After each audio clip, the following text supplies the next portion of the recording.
Hi, everyone. I'm Amber Young. And I'm Barbara Phillips. And this is Let's Talk EVM. Woo. All right. So we'll start with a disclaimer. And the disclaimer is for myself and Barbara. Yes. And the disclaimer is that all of the views that are shared on this podcast are our own, and they are not the views of the United States government. Terrific. Thanks, Amber. Well, we are very excited today to be talking about a very interesting topic that is still greatly debated, I would say 10 years in, more. Ivan will tell us. Secret, guess what? Ivan Bembers is our guest today. Yay, we love recurring guests. And so the title of our episode today is Agile. Are we actually on time? So our first question for Ivan Bembers, who will take a minute to introduce himself a little bit when we give him the microphone. But what is the essential difference between EVM and Agile?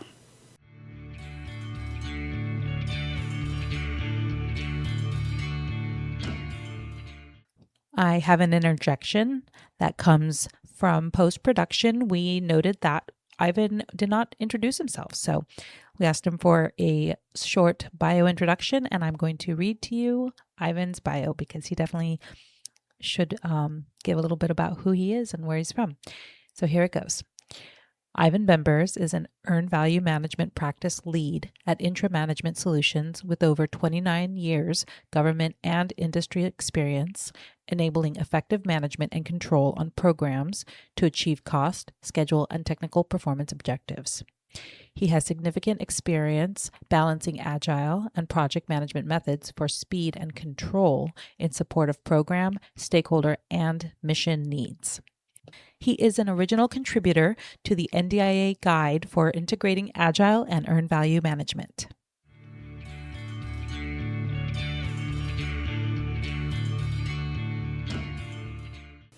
Hello, everybody. So the way I'd like to describe the difference between Agile and EVM is that earned value management, of course, from many of our perspectives, is that it is a project management discipline. And while not everyone may agree specifically with this, in my experience, I like to refer to Agile as a development method. Some people like to suggest that it is also a project management technique. I believe that there are overlapping functions and concepts and ceremonies between Agile and project management, but that it is truly a development method, and that's how I differentiate it. The other... I'm asking if you could clarify, what do you mean by development method? What specifically? So, for instance, for software development, it is the act of software engineers doing code and unit tests using Agile ceremonies. And my frame of reference is Scaled Agile Framework, SAFe. But there are other methods with Agile that are not tied to that, it could be Kanban, could be anything. But it is the act of designing, building, testing new functions, capabilities in my book. And then the next thing that leads into that conversation from my perspective is the ephemeral discussion about predictive versus adaptive methods. So from my perspective, there is a dynamic tension that exists between project management functions with EVM for predictive methods, and that some people believe that it's not really necessarily tied to the adaptive framework mindset, the Agile mindset for development activities. And so with that dynamic tension, the framework that I operate within in my head is, and practice when I was in government, is that based on your acquisition strategy, your acquisition plan, and program startup, your contract type, and similar functions, is that there's a spectrum of different types of acquisition efforts that could be out there. And so if you have a services contract, Agile and DevOps can work with that. But if you have a development effort that's completion effort, then the question is whether you apply EVM with project management discipline is, from my perspective, the question I try to answer is if you're managing it like services or if you're managing it to be completion effort. And different contract types gets to be a more complex conversation, so I'll keep it simple that way. But the rule of thumb that I like to use is that if you're Amazon Web Services and you're delivering content every 9 seconds, You may not need a schedule. But if you are developing capabilities that takes months or years, then there is an opportunity to have a schedule, and there is an opportunity to consider applying EVM with that. And so to me, it keeps the conversation more simple and not a matter of whether EVM applies or does not apply with Agile. Thanks, Ivan. I think that you're hitting all the nails on the head there. So what we want to know is it duplicative to have an IMS with an Agile roadmap? And what is the difference between a roadmap and a schedule? So that's a very interesting, complicated, actually not complicated, but a very, that's a topic that gets argued quite a bit. I've heard in my career, as have many other people, that some stakeholders believe that a roadmap is duplicating what an IMS has. And in fact, if you're using the Atlassian suite of tools, you can get Gantt views that are in the tool sets that look very much like an IMS, but in fact, in my opinion, there's not really a forward and backward pass unless they've actually built that engine inside the tool set. And so a roadmap in a simplistic way is your prioritized backlog that's summarized to some extent. And in many cases, you could argue, although not everyone may agree, that's analogous to an integrated master plan in a sense, but it may not have the structure and taxonomy of program events, significant accomplishments, accomplishment criteria. But nevertheless, based on the epics and features and things, depending on what method you're using for decomposing your product structure for your work, it gives you an opportunity to summarize at the level of granularity you need to show your prioritized backlog in your plan.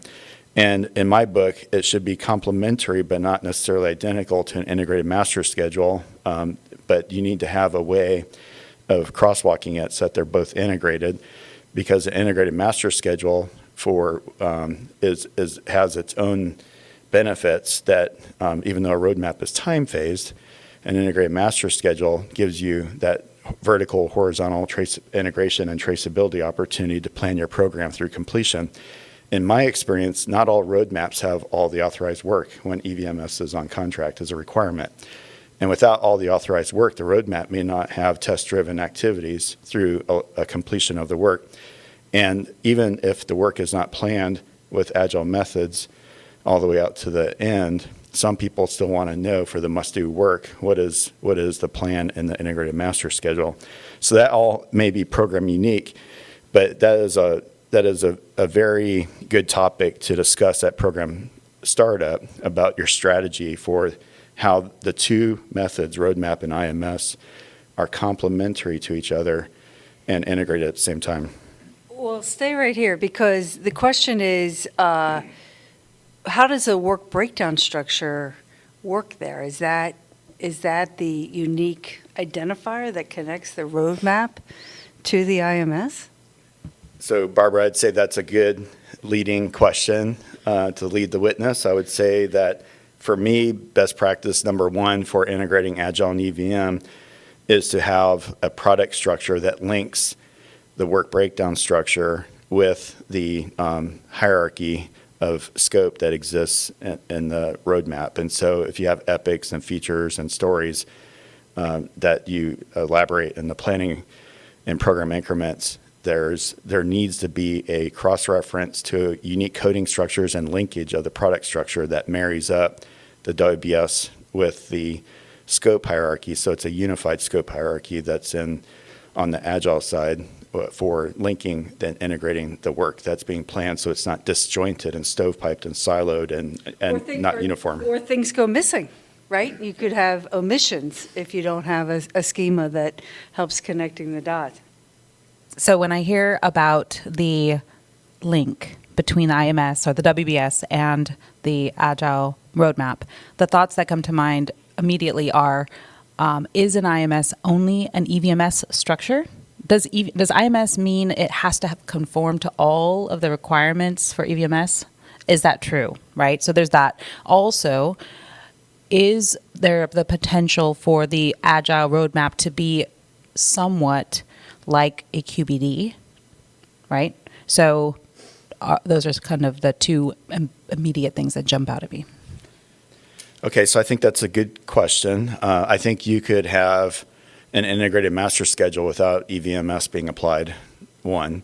But the fact that I consider it to be a complementary and integrated method is that you can have an integrated master schedule, because if somebody ever asks the question, what is our driving path to this key milestone that relates to this epic in a feature when a program increment is done, I've been in meetings in my career where people have talked about what's the critical path and the roadmap, but it's not data driven. There's no forward and backward paths on it.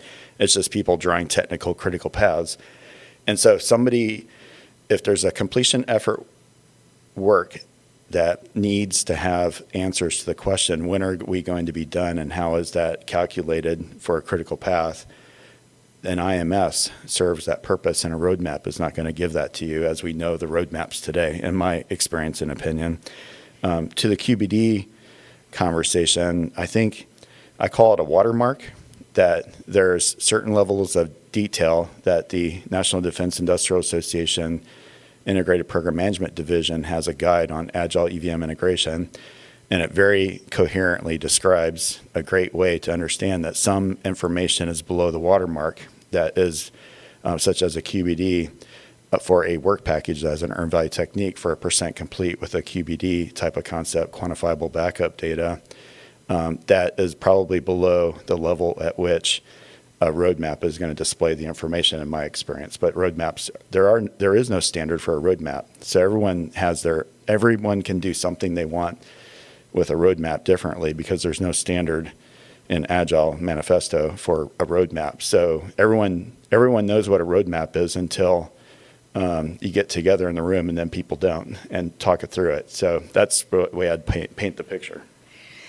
I find this fascinating and a current challenge of mine, because my team, so I do have a team of software developers, and we have a roadmap.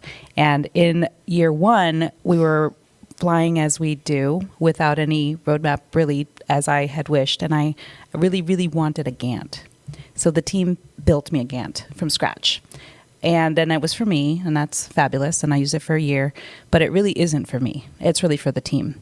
And so year two, they enhanced the Gantt to incorporate more for what they need, and it's becoming a tool that now my team and I are learning how to apply the roadmap and the Agile principles on top of our projects, and it's a very big learning experience, and we're still learning through it. And one of the things that we're calling it, lovingly, because I come from the EV background and I really itchingly want to apply that, but I also have come from some Agile development practices. I was a part of the Agile group within the IA many years ago.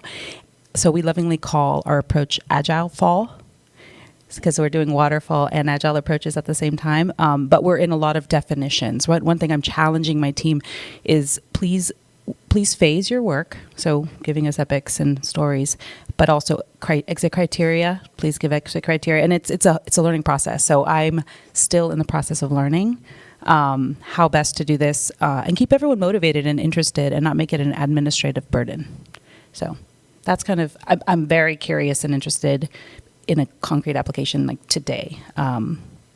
That's a moment on me. Okay, I think we have another question for you, Ivan. Let's talk about leading indicators. Pro or con? That was a joke. We want to know about leading indicators that help us balance speed versus control on an Agile project. Okay, he's got it. So speed versus control. I think it harkens back to that dynamic tension between predictive methods versus adaptive methods. And so there's always that dynamic tension. There's always going to be an appetite to say you're going fast and you don't want any rigor or controls to slow you down. The thing that brings it all together is really the harmonization of a company's accounting calendar with the cadence of the program. And so if you have time boxes, and the time boxes say that we're going to go to cycle time with Agile mindset, of saying that we have program increments and sprints, and we say we want 3-month program increments or 2-month program increments or 1-month program increments. How fast are you trying to go?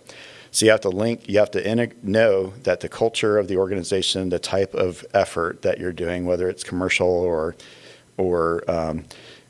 cost reimbursable government contracting work with a large program with, say, 60, 70 agile development teams, then you may need to be mindful based on the size, risk, and complexity and scale of the effort that you pick the cycle time that's going to be useful to support the mission capabilities and the deliveries that you deliver on continuous integration, continuous deployment, for what you're doing.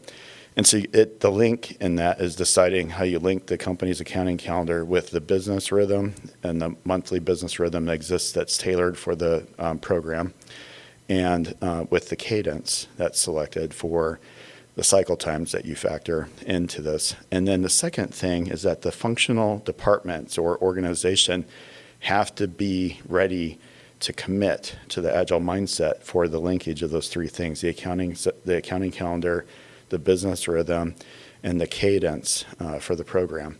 And the agile ceremonies are uniquely applied to that. And so in doing that, that is the linchpin. That linchpin that you're talking about, Ivan, how do you get that? How do you get that management buy-in? What's the key to that success? So in my experience, the ability to put a plan together may be difficult at startup. Let's say that we're successful in creating our architectural runway, and we have all of our development teams established, all of the stakeholders are assigned and engaged on the program, and that we know what we're doing. But the pace of change and the reprioritization, continuous prioritization of the work content and execution and the sprints and the program increments and honoring the commitments and program increment planning for that cycle time of the cadence you have for a program increment.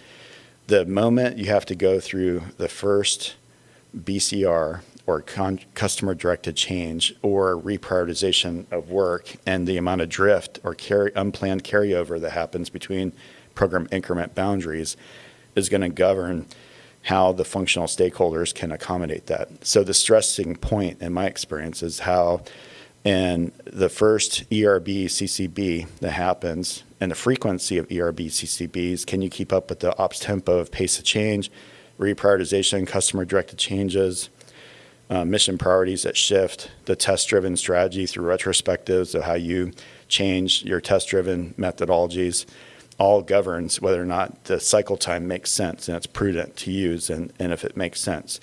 So the functional organization sometimes, and remember when I said earlier that EVM is conducive to hybrid methods where there might be in a systems engineering V, some deferred test-driven, verification activities, test-driven things with a government customer. And so it all depends on the type of acquisition, if it's a modern software factory, you're buying services and hours, or if you have must-do work and nice-to-have work where you have a backlog and prioritization of work in the roadmap. And so this is all key, and the ability to manage change is the stressor and being successful to keep up with that cycle time and cadence so people are not stressed out and there's not continuous drift and unplanned carry forward between increments and spend more time trying to finish the work that you committed to you can't keep up with the pace of change. Okay, I want to see if I got that. So thinking about the leading indicators, balancing speed and control, it sounds like cadence, those three, are those the indicators? What specifically would you call the leading indicator? I mean, I think a leading indicator is going to be your traditional burn down charts and what you're tracking, your velocities, your productivities. There's no shortage of metrics. So some people say those are leading indicators. And EVM, people might say that the integrated master schedule using standard trending measures, some people say BEI or CEI or things like that. I think some people argue that the leading indicators could become silos and stovepiped with different functional areas. So what I'd like to do is try to overlay burn down information with the program EAC and burn down a story point space in hours with productivities, plan velocities, and see if the must-do work for predictive perspective matches the adaptive flexibilities of the traditional agile metrics that exist coming out of a tool like Jira with burn down information. So I'm not answering your question about the perfect leading indicator, but to me, if you can't keep up with the pace of change, it becomes blurry what your indicators are saying. If you have a lot of drift and carryover between program increments, if you can't keep up with the pace of change. So my discriminator is the amount of churn that isn't managed, and you have a floating baseline of work that is hard to get your arms around. So that is the key between speed and control, is managing the pace of change effectively with a nimble, agile change control process that's governed by systems engineering best practices. Yeah. Wow. Yeah. I think that we have one more question before we close out here. But before that, I was going to say something about discipline. And the rumor has it that Agile is, well, willy-nilly, do what you want. Everybody's Agile. Everybody's flexible, and yet I'm putting words in your mouth, but in fact, it's more disciplined than EVM, in fact. Do you agree with that statement? Or maybe you don't want to go that far to say more, but a comment on discipline and Agile versus EVM I'm asking for. So I think the control thing can become a misnomer. There are some people that have biases. It starts with the iron triangle, where it starts with the old triple constraint from the 90s that became the competing constraints, and I followed Dr. Kersner's about a dozen different constraints. And so if you take scope, schedule, and budget and invert the triangle, which people call the iron triangle, for Agile, you have an inverted triangle compared to EVM, where you have variable scope, fixed time, fixed schedule for the iron triangle. However, Fixed budget. Fixed schedule and fixed budget. If I said that wrong. And so what I'm trying to get to, though, is that on a cost reimbursable contract, which might get to our next question, you can overrun and be behind schedule. And so even though the cadence of the time boxes is fixed for cost and schedule, you can still overrun, which is a misnomer of that argument, and you can still be behind schedule.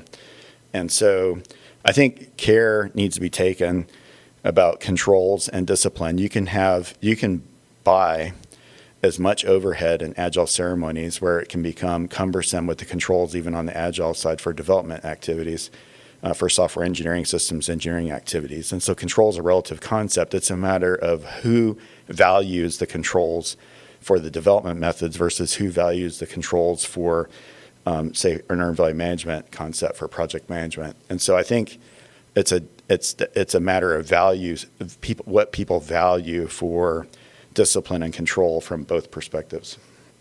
Okay, so we are done with the questions, and we'll have a little bit of Amber's amblings. It's very short and open to your consideration for discussion. After I do my little thoughts, we'll round out with anything from Barbara if you'd like, and then closing thoughts from Ivan. And this was a nice one, not too long. We're trying to target the 30-minute mark. We know there is so much more we can go into, and we're happy to continue the conversation if Ivan is. But we'll try to keep it at the 30 for everyone today.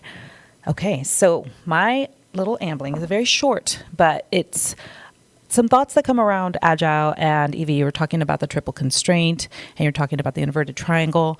And it brings immediately to me the idea that it's a software development adage that is always tossed around, and they say, okay, there's three things you can have. Do you want speed, quality, or cost? And you only get to pick two, right? So similarly, in the land of EV, you have cost, schedule, scope. Do you only get to pick two? Are one of them kind of, I don't know. And then the concept of a baseline, right? That concept of a baseline within EV, the backlog, the variable scope. I mean, is there a baseline? What is a baseline? Does it matter? Is it even something? So those are kind of the Agile bubblings. Barbara and then Ivan. Okay, thank you. First, I just want to tell everybody we are broadcasting, not live, unfortunately, but from the NDIA IPMD meeting here in Dulles, Reston, Herndon, wherever we are, Virginia. And we've had a great time here. We did post on our LinkedIn group site that we were going to be here, and we've had an amazing amount of, I'm going to use the word love, sprinkled on us. It's been so good. It's been so good. And it's so good to see people in person. And we are so thankful and appreciative of all of our guests and all of our current guests and future guests. And Barbara had a little treat for them. Barbara made. Oh, yeah. Yeah. Oh, yeah. If you've been a celebrity guest, and all of our guests are celebrities by definition, we have a little pin that you can show off.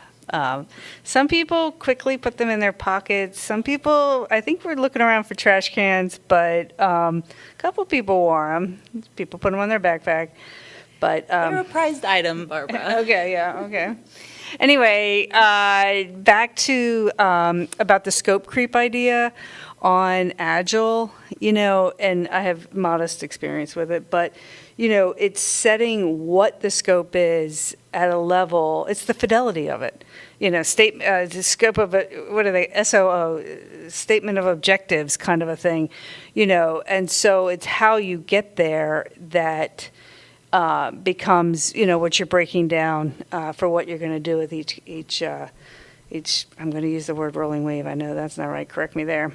Each cadence or each cycle or epic, or I don't even know the vocabulary anymore. But the customer is asking for something at the end game, and they're looking for incremental delivery to get to it. And so that constant communication with the customer is key on what constitutes that exit criteria, what constitutes meeting that goal as it was understood at the beginning. But as is always the case, the understanding of the scope does evolve as people learn more of what it is that they're developing. You don't realize things that you maybe should have. So now we're going to give Ivan a minute to put his pen down, and he's going to come back and give us some closing remarks. Thank you.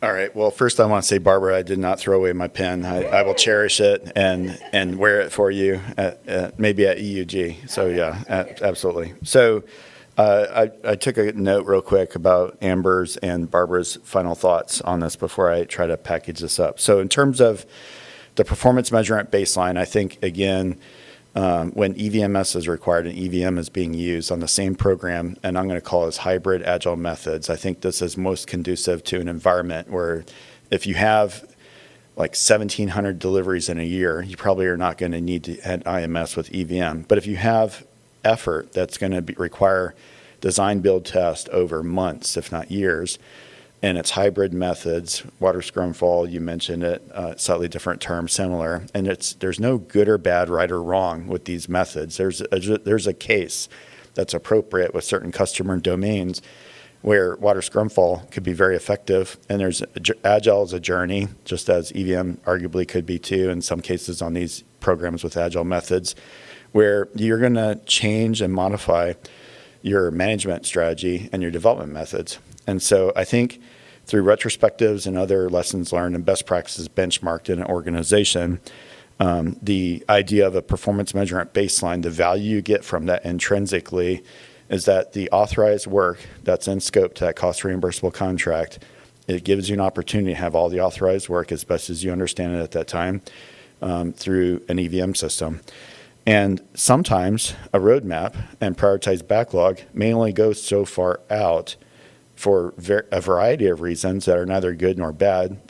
In Agile, there's slightly different terminology used, but forward planning discipline is key. And if you want some stability in the program, you may want to elaborate at the appropriate level of granularity future epics that are not at the same level of detail with features.